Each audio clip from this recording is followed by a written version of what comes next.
इस पौधे नूं सफेद रंग के फुੱਲ लगदे आ। इस तो इलावा ਇਹਦਾ तेल भी बनाया ਜਾਂਦਾ है।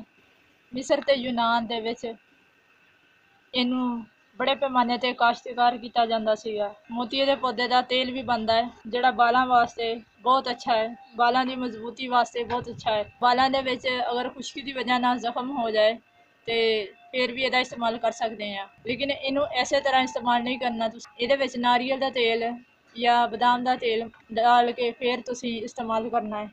ਇਸ ਤੋਂ ਇਲਾਵਾ ਕਮਰ ਦਰਦ, ਸਿਰ ਦਰਦ ਵਾਸਤੇ ਇਹ ਤੇਲ ਬਹੁਤ ਅੱਛਾ ਹੈ। ਗੈਂਡੀਏ ਦੀ ਬਿਮਾਰੀ ਦੇ ਵਿੱਚ ਇਹਦੀ ਅਗਰ ਤੁਸੀਂ ਮਾਲਿਸ਼ ਕਰਦੇ ਆ, ਇਹ ਬਹੁਤ ਫਾਇਦੇਮੰਦ ਤੇਲ ਆ। ਇਹਦੇ ਫੁੱਲ ਜਿਹੜੇ ਆ ਅਤਰ ਦੇ ਵਿੱਚ ਵੀ ਇਸਤੇਮਾਲ ਹੁੰਦੇ ਆ, ਚਾਹ ਬਣਾਉਣੇ ਦੇ ਵਾਸਤੇ ਵੀ ਇਸਤੇਮਾਲ ਹੁੰਦੇ ਆ।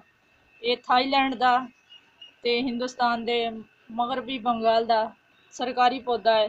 ਹੁਣ ਸਜਾਵਟੀ ਤੌਰ ਤੇ ਤੁਸੀਂ ਇਹਨੂੰ ਅਗਰ ਘਰ ਰੱਖਣਾ ਚਾਹੁੰਦੇ ਆ ਤਾਂ ਵੀ ਇਹਦੇ ਫਾਇਦੇ ਹੀ ਫਾਇਦੇ ਆ। ਅਕਸਰ ਸ਼ਾਦੀ ਵਿਆਹਾਂ ਤੇ ਵੀ ਇਸਤੇਮਾਲ ਕੀਤਾ ਜਾਂਦਾ ਇਹਨੂੰ। ਇਹਦੇ ਗਜਰੇ ਬਣਾਏ ਜਾਂਦੇ ਆ। ਜਿਹੜੀਆਂ ਸਾਡੀਆਂ ਬਜ਼ੁਰਗ ਮਾਵਾਂ ਹੈ ਪਹਿਲੇ ਦੌਰ ਵਿੱਚ, ਉਹ ਆਪਣੇ ਕੰਨਾਂ ਦੇ ਵਿੱਚ ਇਹਦੇ ਫੁੱਲ ਲਗਾਉਂਦੀਆਂ ਹੁੰਦੀਆਂ ਸੀ।